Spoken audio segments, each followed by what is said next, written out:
Hello and welcome back. I'm Dr. Nicola Siso and this is Aspen Talks Health. Today I am joined with Evan Soroka. She is a yoga therapist who specializes in diabetes and chronic conditions. We are going to talk about willpower and cravings and techniques how to boost your willpower. I am so excited. This is going to be super informative.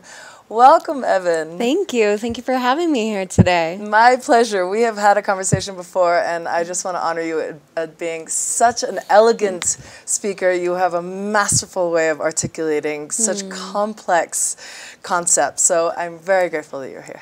Thank you. Thank you. I'm so happy to be here with you. Good. So let's start off. We're going to focus a little bit on diabetes, but all of this can really apply to anyone. Please know that we'll talk a lot about food, but that can be cravings for anything, and know that you can replace diabetes and food with anything that you're triggered by, any cravings that you have. So please stay tuned, even if you're not a diabetic or suffer from constant food cravings like I do.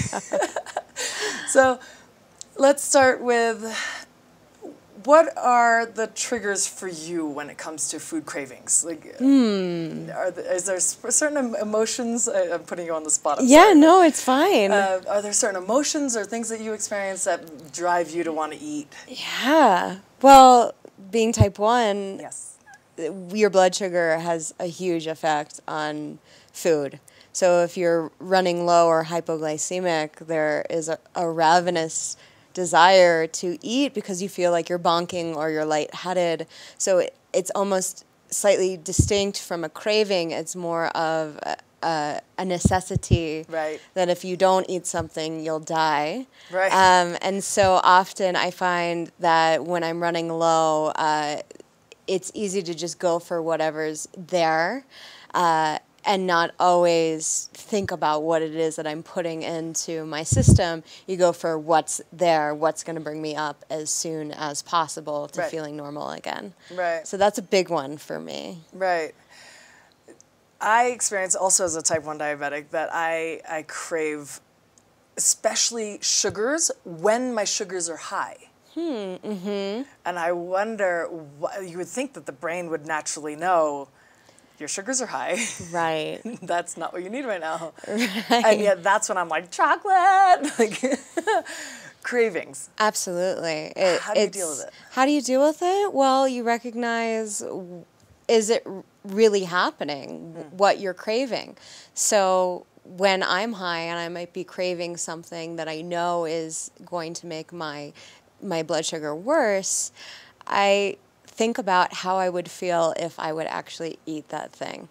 And that is something that gives me a lot of fortitude, is the ability to compare it to how I would feel. And then that feeling it's worse to feel that way than it is to have that momentary bliss in my mouth. Absolutely agree.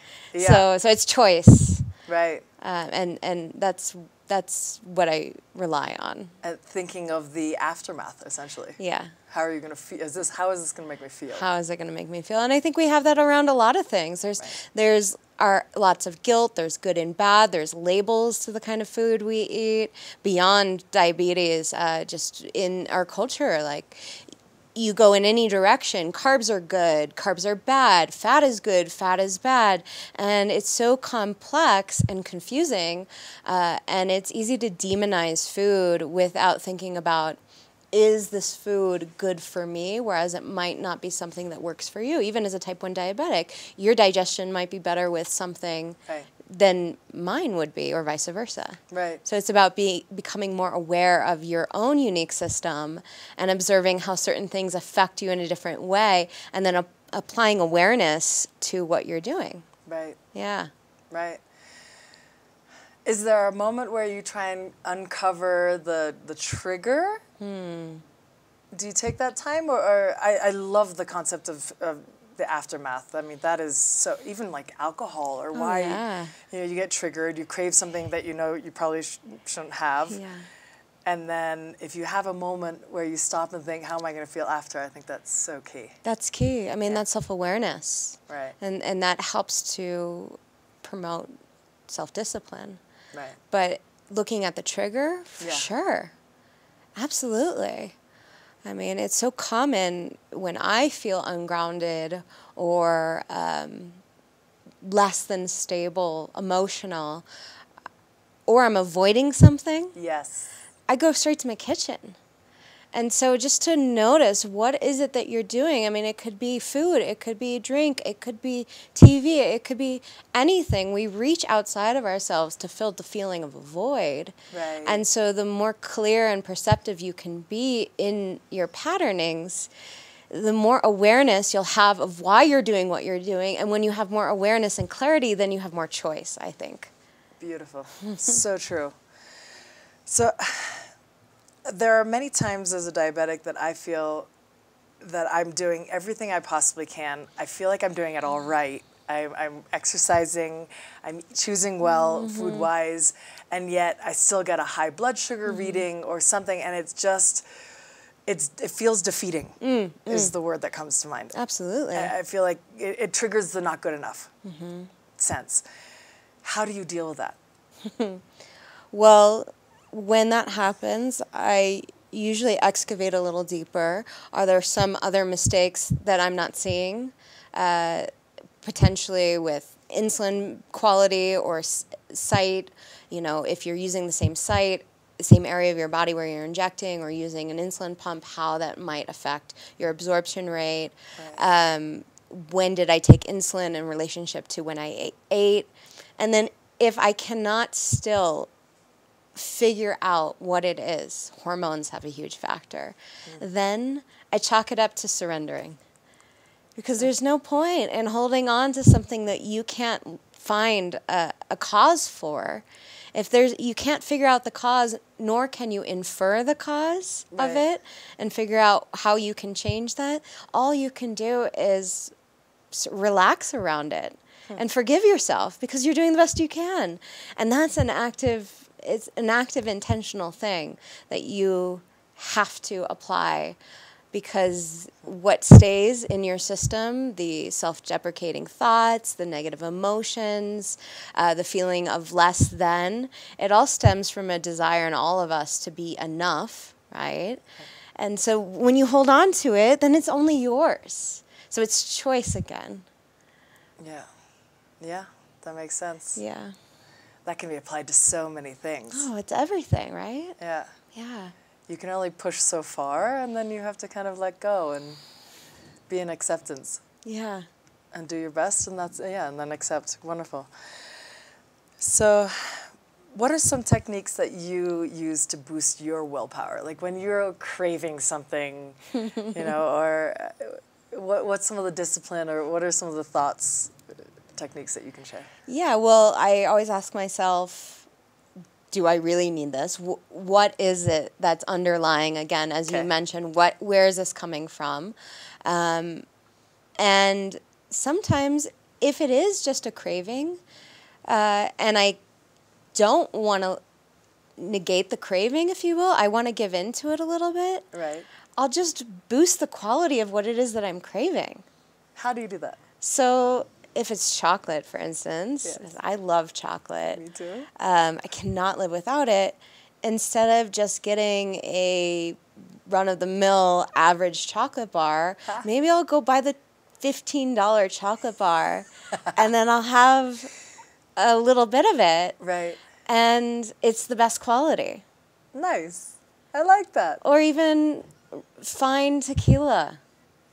There you go. If you're gonna go big, go. If you're gonna do it, and then your pocketbook is not gonna allow it either. I mean, maybe it can, but I would rather up the quality of what it is that I'm craving, and have it, and have a little bit of it, and also take the time to savor it. Yeah. A big thing for me growing up, I always thought I couldn't eat sandwiches, or sandwiches were not good for me, or they would make me fat, or some story that I would create. But I love sandwiches. So every time I'm in Carbondale, there's a sandwich place that I love, and I intentionally order the sandwich. I get it once a week, and I order it ahead. I get it. I go sit in the park, and I look at the sandwich, and I eat it slowly, and I savor it, and it changes it. So there's no longer this demonizing quality to it, that it's wrong or it's bad, that I'm not allowed to have the craving. Okay, I'm gonna have the craving of the food, but I'm gonna slow down and I'm going to enjoy it. I love that. And then it becomes a specialty that, and you have portion control in a way. That's genius. I love that technique. It's those little things. Yeah, that's so smart. Thank you. Tell us about yoga therapy. I don't know enough about that. Okay, so yoga therapy is a way of applying the practices and the traditions of yoga to the individual. Okay. So as a yoga therapist, I work one-on-one with people, individuals, and I create intervention strategies specific to what's out of balance for the person. So sometimes people come to me with a health condition or an injury or something like anxiety or depression, and then I am assessing them not only on a physical level, but a psychological level, and taking structured notes and creating specific practices using yoga tools and techniques for the person. So it's really distinct than going to a yoga class or even having a yoga private where the teacher is modifying and adjusting for you. This is saying, let's use yoga as a means to resolve or even overcome all of the difficulties. And if you can't cure it, to use the practices so that you can rise above a lot of your conditions and live more fully, freely. And I think the real word is contentment. And that goes back into cravings, contentment. Right. Yeah. So let's go with that one, and then I'd love to get back to the anxiety, because I know a lot of people that suffer from anxiety and they don't even know where it comes from. And I think it might be absorbing energies. If you live in an apartment building, some people are affected by the people around them. They don't even know, and they're like anxious and they don't get it. But let's start with the other one. So so if you have these cravings and they feel uncontrollable, I'm coming to you. How will yoga therapy help me? Well, yoga therapy is a process of applying more discipline, self-awareness, and surrender. These are the 3 steps of Kriya Yoga, is Tapa, Svadhyaya, and Ishvara Pranidhana. And by merging these 3 things together and applying that into your practice, you can have greater discipline, self-awareness, and again, surrender in everything that you're experiencing in your life. So some change happens in your life. You get diagnosed with something, you have a divorce, you lose a bunch of money, change happens, and we often identify with change. As a diabetic, I'm sure you can understand, it's like every day there's change going on, and so the more that you are identified with the change as who you are, the more suffering happens, not only through the body, but in a really, I love coffee. I'm going to have the best coffee beans. I'm going to have 1 coffee in the morning. Right. And really thoroughly enjoy it, because this life is meant to be enjoyed. Right. Yeah. Yeah. See, that's my trouble. I'm a pleasure seeker for sure. But then I reprimand myself afterwards. So I'll eat the cookie, I'll eat the chocolate, I'll have the coffee, and then afterwards I cut myself down for not having enough discipline. Right.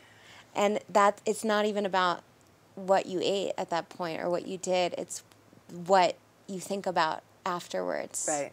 That's the most damaging part of it. Right. I think that the thoughts actually cause more damage internally than the cookie, than the refined sugar or whatever it is that, So what if you could have the cookie and just love yourself while you're eating the cookie? Right. Yeah. As long as we're saying, no, we can't, then we want it more. Yeah. I remember when I was first diagnosed at 13, I did not have self-discipline. And my brother, who's not diabetic, would want to have his cereals and his cookies. She put everything in this toolbox kit with locks around it, and I would still find a way to get my hand in and pull out a cookie, because the mind's desire to have what it couldn't have was so strong, and I did not have the clarity or the strength, the fortitude to say no and to recognize that what I was experiencing was simply an impulse. Right. a desire. It wasn't truly what I wanted or I needed. That's the separation right there. Yeah, yeah. That's the clarity. Yeah, that makes so much sense. Tell us about your diabetic program, please. Oh, yeah. Okay, I'm so excited. Yeah. It's the first yoga therapy program of its kind applied for type 1 diabetes. There's so much out there about type 2 diabetes, but we're a small population of people, but Growing. the more and more I talk about with people, someone has a cousin, someone has a sister, and more people are getting diagnosed at later ages with type 1 diabetes. 29. 29, wow. Yeah. Yes. You were what age? I was 13. Oof. But Still I know people that are diagnosed in their 30s or even later. So, as I mentioned prior, yoga therapy is taking the practices and the traditions and applying it directly to the condition. So that's what I'm doing. I'm doing a 6-week series, keeping it really simple. It's an all online program. It's for anyone that is interested in using yoga therapy to help them with type 1 diabetes. And a lot of it is about what you can regulate now. So using practices to help you when you're high, to help you feel better, or when you're low, to rest, recover, build your energy back up. But then going into it on a deeper mental and psychological level and looking at what is the root behind the impulses. Right? Nice. Type 1 diabetics are highly susceptible to anxiety and depression just by nature of the condition, more so than the average person. Interesting. I didn't know that. Yeah, they are. And so because probably of this exact because you're getting a number 5 to 6 times a day saying you didn't do very well. You didn't do very well. And then in addition to the number, now you've got all this technology, which is so amazing, but people are getting like FOMO, fear of missing out, or they start to get hyper vigilant when they see an arrow going up or down in a direction, and then they respond before their intuition allows them to actually reflect on what did I eat, how much insulin I had, where am I going. So the alarms are going off, and it's overwhelming. It's incredibly overwhelming. It really is. Yeah, and then everyone has those days. If it's experiencing, what are the emotions? What are the sensations? Create a separation between you, the observer, and what you're experiencing, diabetes, and apply specific intervention strategies to reduce the imbalances. Can you give us some of those strategies? Yeah, absolutely. Intervention strategies. Love it. Well, a huge one is breathing. Yeah. A big part of what I do, my daily practice, is some sort of pranayama technique. And exhale is naturally more calming to the nervous system. It's naturally more parasympathetic than inhale, which would be naturally more sympathetically stimulating versus calming. Okay. So just by nature of lengthening your exhale, it has a calming effect.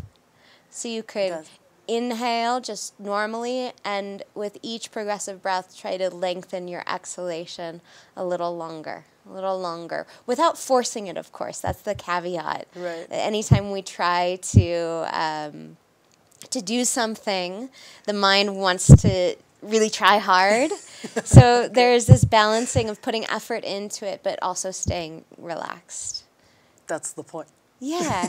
So you could sit for 5 minutes and just concentrate on slowly lengthening your exhale. It will naturally start to calm the body, soothe the mind, help you get out of that reactive state where you're just you're on guard and maybe you're angry and you're not seeing clearly. That will help you create the space of you really being steeped in your wisdom, your own teacher, the observer. So true. Yeah. Do you do this every morning as a morning meditation, or do you target this every time you get triggered? Well, it just depends. Again, it depends on whatever I'm experiencing. So if I wake up and my blood sugar is high, I might do a different kind of practice, or low, or if I'm feeling emotional, or if I'm feeling kind of sad.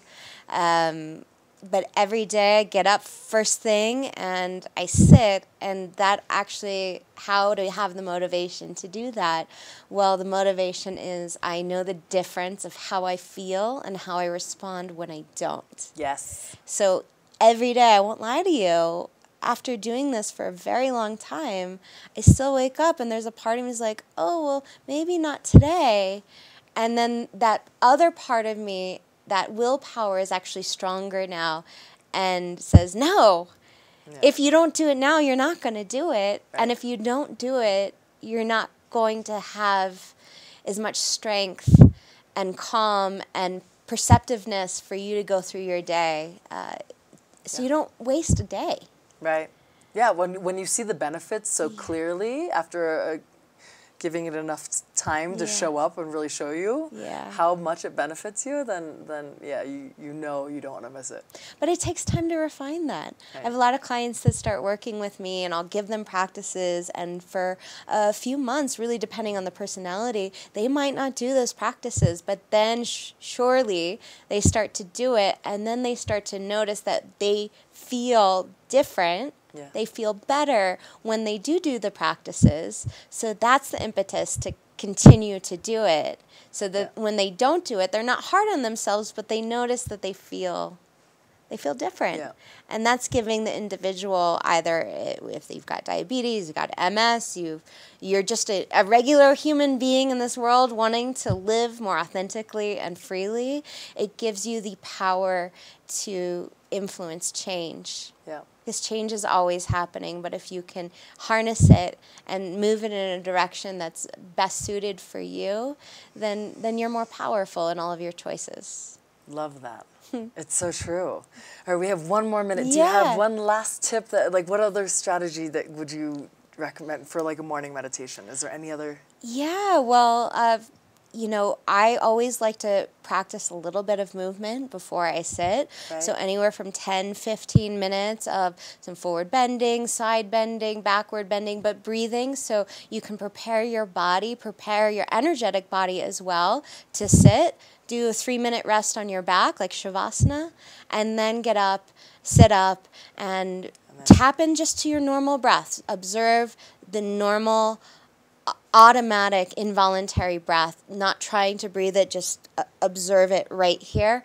And that could be your meditation for several years, is just focusing on this. I love it.